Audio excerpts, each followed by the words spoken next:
Bonjour, moi c'est Claudia Noutailly. Je suis auditrice depuis maintenant 15 ans et je suis sur cette chaîne-là pour vous expliquer les thèmes euh, courants concernant le métier de l'audit, du contrôle interne, de la finance, de l'investissement. Alors, euh, aujourd'hui, je me concentre sur les explications sur ce que c'est que l'audit interne et en comparaison par rapport à ce que c'est que le contrôle interne. Alors, le, mon tableau me dit, la première explication qui est donnée ici dit que l'audit interne et le contrôle interne sont deux concepts distincts mais complémentaires dans le domaine de la gestion et de la gouvernance d'une organisation. Effectivement, l'audit interne, l'audit interne et le contrôle interne sont deux concepts distincts. Euh, Ils sont distincts mais complémentaires. C'est-à-dire quoi? Ce sont deux thèmes, ce sont deux entités, deux types de structures différentes, mais qui se complètent dans la gestion des risques, des fraudes, dans la gestion des problèmes qui peuvent survenir au sein d'une entreprise. Alors, déjà, il faut comprendre que l'audit interne est l'ensemble, est généralement un service, une unité au sein d'une entreprise qui vise à évaluer l'efficacité des processus, des systèmes de contrôle interne et la gestion des risques au sein de l'organisation. Alors que le contrôle interne, même si parfois on constitue aussi un service qui fait un contrôle interne de façon permanente, quotidiennement, le contrôle interne a pour objectif, il vise à mettre en place des processus, des politiques et des procédures afin d'assurer le bon fonctionnement, l'efficacité opérationnelle et la conformité aux lois et réglementations. Ça veut dire quoi? C'est-à-dire que le contrôle interne est là pour mettre en place tout ce qu'il faut pour être au premier rang il est au premier rang et il est le premier rempart contre les risques opérationnels, les risques financiers, les risques comptables, les risques les risques les risques industriels, les risques environnementaux, les risques de marketing, les risques euh, euh, de les risques de réputation, voilà, je cherchais le mot, etc. Donc, alors que l'audit interne, lui, il vient en second rempart. C'est un second niveau de contrôle interne qui vise, lui, à faire, à faire un contrôle périodique.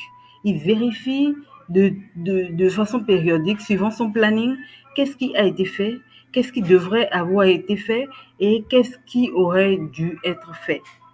La, en second point, nous allons voir qu'est-ce que la responsabilité de chacun des deux. L'audit interne, la responsabilité de l'audit interne, il est généralement mené par une équipe indépendante à l'intérieur de l'organisation, souvent sous la forme d'un département d'audit interne. Disent que la responsabilité du contrôle interne, il relève de la responsabilité de la direction et de l'ensemble du personnel de l'organisation. Chaque employé contribue au contrôle interne par ses actions et ses responsabilités.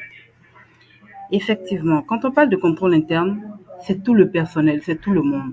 Chacun, à son petit niveau, contribue à mettre en place et à exécuter et faire en sorte que le contrôle interne au sein de l'institution, de l'entreprise, fonctionne correctement. Si je suis, s'il y a un caissier, il s'assure que son argent est bien compté, que les sous sont bien rangés dans sa caisse, que le soir ou bien à un moment donné, que les sous sont bien rangés au coffre pour la sécurité de la structure. Le chef d'agence veille, c'est un chef d'agence, c'est une entreprise, le chef d'agence, le chef de bureau vérifie la fermeture, s'assure que les bureaux sont bien fermés. Tout ça vise à ce que le contrôle interne soit bien fait. C'est le premier niveau de contrôle interne, tout ça. Si on institue ensuite un service de contrôle interne en plus pour venir vérifier quotidiennement les opérations, ça, c'est encore un deuxième niveau de contrôle interne. Parce que le contrôle interne doit être permanent.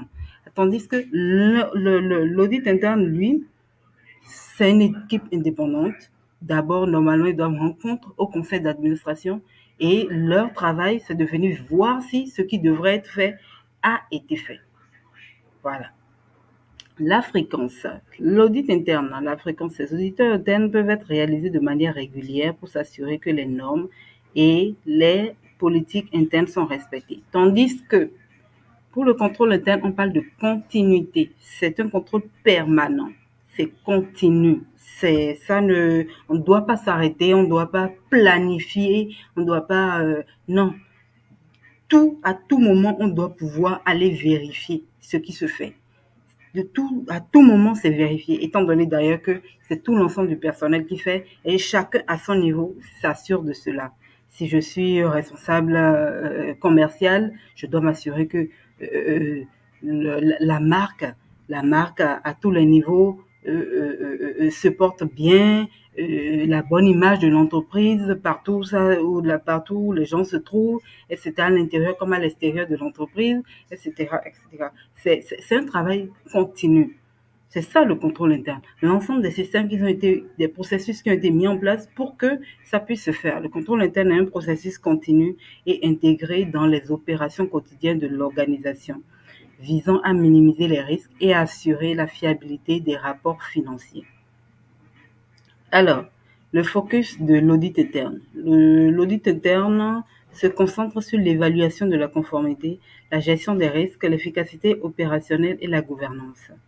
Oui, comme dit précédemment, l'audit interne a pour but de s'assurer que le travail est fait correctement, que le contrôle,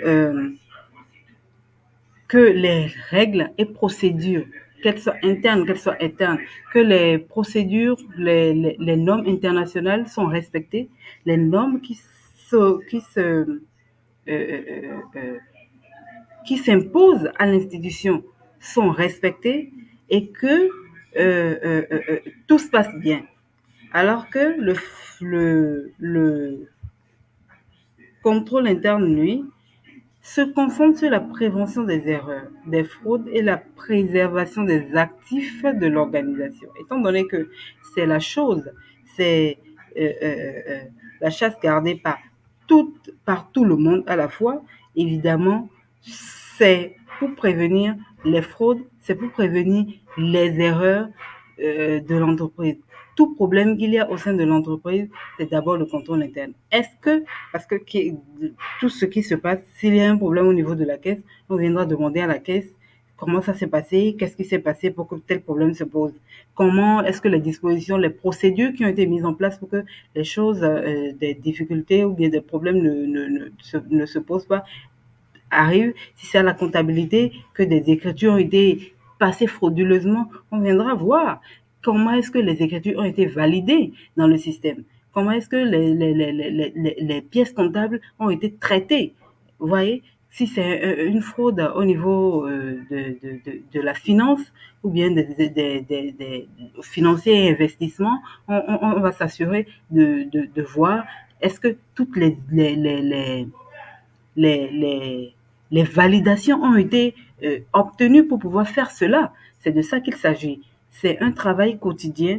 Là, au niveau du contrôle interne, c'est un travail qui est préventif. Alors qu'au niveau de l'audit interne, on vient vérifier a posteriori si les choses qui devraient être faites ont été faites. Alors, merci. J'espère que ces petites explications-là vous auront apporté un éclaircissement par rapport à qu'est-ce que le contrôle interne et qu'est-ce que l'audit interne. À très bientôt pour une nouvelle vidéo. Merci.